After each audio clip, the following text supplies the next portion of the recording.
अस्सलाम वालेकुम। Myself doctor Mohammad Shamsul. Welcome to my Unani care channel. हम लोग महदुल अमराज के अगले लेक्चर सीरीज में आज पढ़ेंगे अमराज ज़ीनत। ठीक है, one of the most important, जिसमें सिर्फ टर्मिनोलॉजी है, बहुत इंपॉर्टेंट होता है, क्वेश्चन पूछ लिए जाते हैं आप लोगों से। ठीक है, अमराज ज़ीनत के बारे में कभी कभी। ठीक है, तो आइए हम पढ़ते हैं। अमराज ज़ीनत में अमराज ज़ीनत किसको कहते हैं? तो अमराज ज़ीनत उसको कहते हैं जिसका ताल्लुक हुस्न और जमाल से होता है, खूबसूरती या बदसूरती से होता है। इन्हीं सूरत को हम अमराज ज़ीनत में पढ़ते हैं। एक्चुअली में होता है क्या, सबसे इंपॉर्टेंट बात इसमें दो तीन पॉइंट हैं जो हमको जानना जरूरी होता है।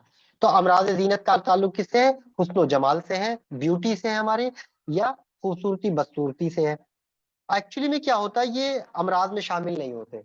ठीक है, तो एक्चुअली में जो अमराज ज़ीनत है, इनको रियल जो हमारी डिजीज कंडीशन है उसमें इनको शामिल नहीं किया गया, क्योंकि जो तारीफ होती है हमारी मर्ज की, उस पे ये सादिक नहीं आता।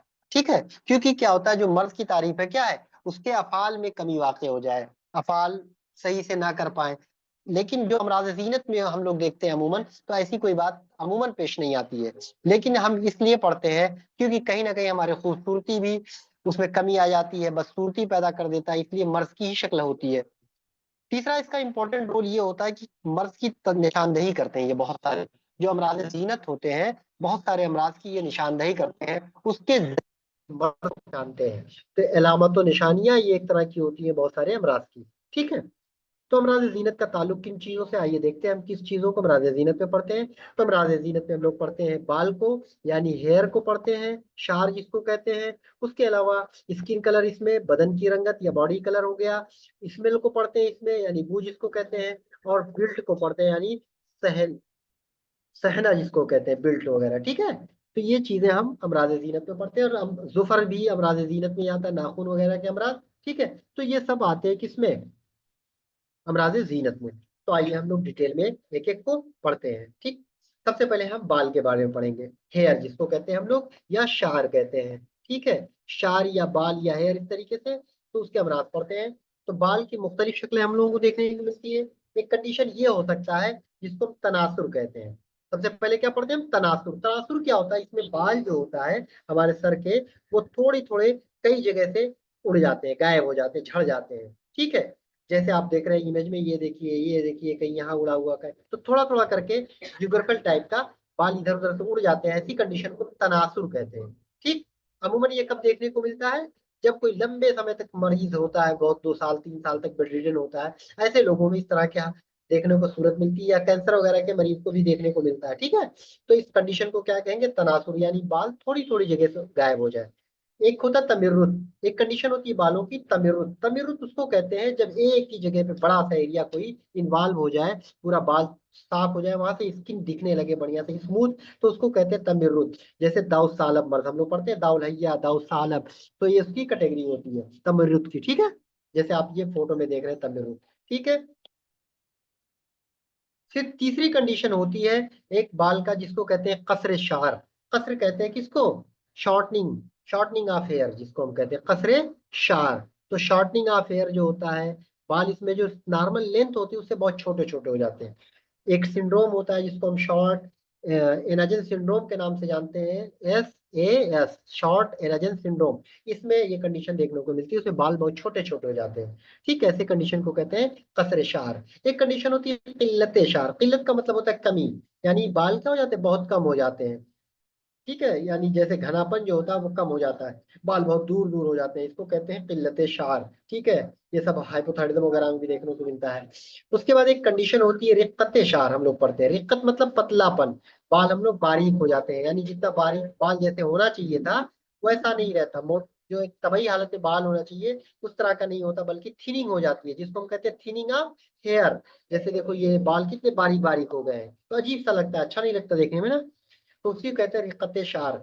एक टर्मिनोलॉजी की गिल्दत शार, जस्ट उल्टा रिक्कत का, यानी बाल जो होते हैं मोटे हो जाते हैं, जितना होना चाहिए तभी तौर पर उससे ज्यादा मोटा, अजीब सा लगता है फिर बाल, जैसे देखो ये मोटे मोटे बाल एकदम बिल्कुल। ठीक, इसको कहते हैं गिल्दत शार। ठीक है, तो ये कंडीशन थी। फिर एक कंडीशन होता है बाल का, जिसको हम कहते हैं शकाके से। शकाक का मतलब फट जाना। आपने देखा होगा स्प्लिटिंग हाफ हेयर जिसको हम कहते हैं, इसमें बाल क्या होता है, फट जाते हैं। आपने देखा होगा, ये देखो फीवर में बढ़िया दिख रहा है, बाल दो मुहा तीन मुहा जिसको हम लोग आम जबान में कहते हैं, उसी को कहते हैं शिकाके शार, यानी बालों का फट जाना। फिर एक होता है कंडीशन इफरादे जोऊदत। जोऊदत जो होता है वो कहते हैं हम लोग घुघरालेपन को। तो बाल देखा होगा नॉर्मल तभी तौर पे ना ज्यादा सीधा होना चाहिए ना ज्यादा घुघराला होना चाहिए, तभी बाल ऐसा होता है। लेकिन अगर घुघराला ज्यादा हो गया तो उसी को कहते हैं इफरादे जोऊदत, बालों का ज्यादा घुघराला होना। ये है सौदाई मर्द वगैरह में देखने को मिलता है, हम लोग पढ़ते हैं ना। फिर एक होता है इफराते सबूतत, यानी जस्ट उल्टा होता है जोऊदत का, बाल जरूरत से ज्यादा सीधा हो जाए तो वो भी नहीं अच्छा लगता, एकदम खड़े खड़े जैसे चाइनीज वगैरह होते हैं ना। तो ज्यादा जरूरत से ज्यादा अगर बाल सीधा हो जाए तो उसको कहेंगे इफराते सबूतत, जैसे देखो इसके हेयर है एकदम स्ट्रेट स्ट्रेट है। एक कंडीशन होती है शीप शार, बहुत पढ़ते हैं हम लोग, premature greying of hair जिसको हम कहते हैं। क्या होता है बाल वक्त से पहले सफेद हो जाए, जैसे अब ये जवान आदमी है बेचारा, 25 साल का 30 साल का है, बाल सफेद हो गए। ऐसे क्या होना चाहिए 40 साल की उम्र के बाद बाल सफेद होना चाहिए, लेकिन उससे पहले हो जा रहा है। तो इसी को कहते हैं शीप शार, बालों का वक्त से पहले सफेद हो जाना। एक कंडीशन होता है बालों की रंगत किसी और, अभी अब जैसे शीप शार है क्या हो सफेदी खाली ग्रेइंग हो रही है। एक होता है कि बाल किसी और कलर में हो जाए, कोई भी कलर अख्तियार कर ले, ठीक है, ये सारी कंडीशन हो सकते हैं। ठीक है, अब दूसरी कंडीशन जो हमारी इंपॉर्टेंट है वो पढ़ते हैं हम लोग, किसको हम पढ़ते हैं जिल्द को। पहला हमारा था अमराज जीनत में हमने बाल को पढ़ा, दूसरा अमराज जीनत में जिल्द, यानी क्या पढ़ते हैं इसमें स्किन का colour, body colour, skin colour. ठीक है, तो ये भी क्या होते हैं कहीं ना कहीं खूबसूरती के लिए हमारे उसमें पैदा करते हैं खूबसूरती, और कहीं ना कहीं खूबसूरती वो बिगाड़ते हैं, और दूसरी बात किसी न किसी मर्ज की निशानदेही करते हैं। ठीक, अब बदन के रंग पर अमराज की 4 कैफियत खास तौर पर असरअंदाज होती है। ठीक है, ये इंपॉर्टेंट है। कितने कैफियत, 4 कैफियत ऐसे होते हैं जो बदन के रंग के लिए रिस्पॉन्सिबल होते हैं। एक हो सकता है सुए मिजाज, यानी मिजाज में कोई बिगाड़ पैदा हो जाए, जैसे सुए मिजाज सफरावी के नतीजे में अरकान पैदा हो जाता है, या सुए मिजाज सौदावी हो है अरकान असवद हो गया। तो क्या हो जाएगा अरकान असफर में हमारे जिस्म की रंगत पीली हो जाती है, आंखें देखो पूरा जिस्म पीला हो जाता है। या अरकान असवद है तो असवद के नतीजे में क्या हो जाता है काला हो जाता है जिस्म बिल्कुल। तो ये सारी कंडीशन होंगी सुए मिजाज के नतीजे में, जिसमें जिस्म की रंगत तब्दील हो जाएगी तो देखने में भी खराब लगेगा, अमराज जीनत पे आ जाएगा। और मैंने बताया किसी ना किसी मर्ज की ये निशानदेही करता है। या ठीक है बहुत ज्यादा बरूदत हो गई जिस्म के अंदर, ठंडक बहुत ज्यादा हो गई है, तो क्या हो जाता है जिस्म उसका सफेद हो जाता है या नीला हो जाता है, साइनोसिस वगैरह डेवलप हो जाती है। तो ये सब सुए मिजाज के नतीजे में हो सकता है। ठीक है, फिर उसके बाद कंडीशन दूसरी जो पैदा हो सकती है वो क्या हो सकती है,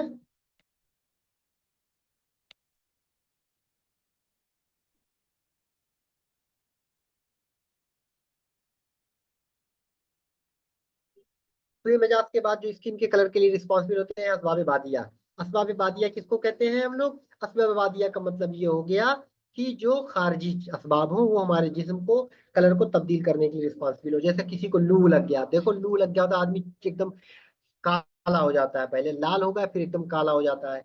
या बहुत ज्यादा ठंडक हो जाती है जिसकी वजह से कहीं बर्फ और पड़े कुछ बर्फ में रहा सफेद हो जाता है उंगलियां उंगलियां, देखो जैसे ये दिखाया जा रहा है। तो ये क्या है बदन का रंग तब्दील हो गया, रेडनेस आ जाती है। तो सब क्या है ये असबाब बादिया होते हैं जो हमारे जिस्म के रंगत को तब्दील करने के लिए रिस्पॉन्सिबल होते हैं। ठीक है, उसके अलावा क्या होते हैं जिल्द पर कुछ धब्बे पड़ जाए जो हमारे जिस्म के रंग को तब्दील कर सकते हैं, जैसे लिकोडर्मा हो गया। तो कौन से रंगदार धब्बे, जैसे बर्स यानी लिकोडर्मा, खिलान जिसको मोल्स वगैरह, तिल कहते हैं, नम्श वगैरह स्याह धब्बे। तो बर्स में क्या होता है हमारे जिस्म पे धब्बे पड़ जाते हैं सफेद सफेद, जिसको विटिलिगो हम कहते हैं, या स्वाद से बर्स जो होता है वो हो गया।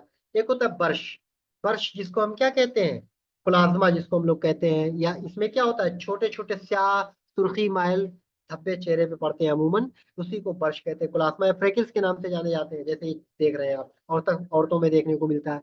एक कंडीशन होती है धब्बों की कल्फ, इसमें क्या होता है स्याही माइल धब्बे होते हैं जिसको मिलाजमा कहते हैं हम लोग, औरतों में अक्सर देखने को खूब मिलता है डिलीवरी के बाद वगैरह, एस्ट्रोजन डिपेंडेंट होता है ये। ठीक है, उसके बाद चौथी कंडीशन ये हो सकती है स्किन के चेंजेस के, कि कोई तफरुक के साल पैदा हो गया है, यानी ऐसे कोई मर्द पैदा हो गया हमारे जिस्म के अंदर तफरुक के साल हो गया है, जो इंदमाल के नतीजे में क्या होगा जिस्म के अंदर निशानात पैदा हो जाएंगे, जैसे कॉन्ट्रेक्चर हो गया, कहीं कटापीटा कॉन्ट्रेक्चर डेवलप हो गया, कहीं पे हीलिंग हुई, कीलोइड बन गया। ये सब क्या तफरुक के साल है के नतीजे में जिस्म के क्या करते हैं उसको बिगाड़ देते हैं। या जैसे किसी को क्या हो गया ये क्या चेचक हो गया, आप चेचक क्या होता है देखो, चेचक होने के बाद में गड्ढे गड्ढे निशान पड़ जाते हैं।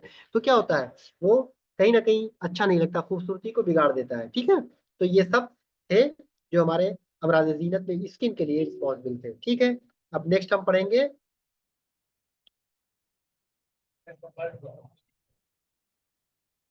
बू के बारे में, स्मेल। अमराज जीनत की एक अगली कैटेगरी जो स्मेल की थी, इसमें हम स्मेल के बारे में पढ़ते हैं। कभी कभी क्या होता है, हमारी बॉडी की जो नॉर्मल ओडर होनी चाहिए उसमें चेंजेस आ जाता है, बदबू आने लगती है, पसीना बदबूदार होता है, लोगों के मुंह से बदबू आने लगता है। तो उसके क्या रीजन होते हैं, कहीं ना कहीं कोई डिजीज कंडीशन में ये चीजें देखने को मिलती है। जैसे किसी को कोई सफरा या सौदा का गलबा हो गया है तो पसीना उसका बदबूदार हो जाएगा, सफरा है तो बहुत तेज बू आएगी। ठीक है, सौदा के नतीजे में बदबूदार पसीना आता है। इसी तरीके से क्या होता है कि कान वगैरह अगर बह रहा हो किसी का तो उसके नतीजे में बदबू आ सकती है, जिससे कहीं जिसमें पीप पड़ गया हो। या क्या होता है, मसूड़ों वगैरह में कोई जख्म हो गया, पस पड़ गया है, जिंजिवाइटिस हो गया है, इन सब नतीजों में मुंह से बदबू आ सकती है। या इत्तेसाय शाब हो जाता है, ब्रांकिएक्टेसिस के नतीजे में क्या हो जाता है, वहां पे स्पुटम इकट्ठा हो जाता है, वहां पे ताफुन पैदा होता है, मुंह से बदबू आने लगती है। तो ये सब कंडीशन अमराज जीनत में आ सकते हैं, बदबू वगैरह। ठीक है, अब बदबू किसी ना किसी मर्ज का पता भी दे रहे हैं, जैसे इन सब मर्ज में उसका पता भी दे देते हैं, लेकिन एक्चुअली में जो कंडीशन है वो बू हम पढ़ रहे हैं यहाँ। तो बू क्या है, अमराज जीनत में आती है। ठीक है,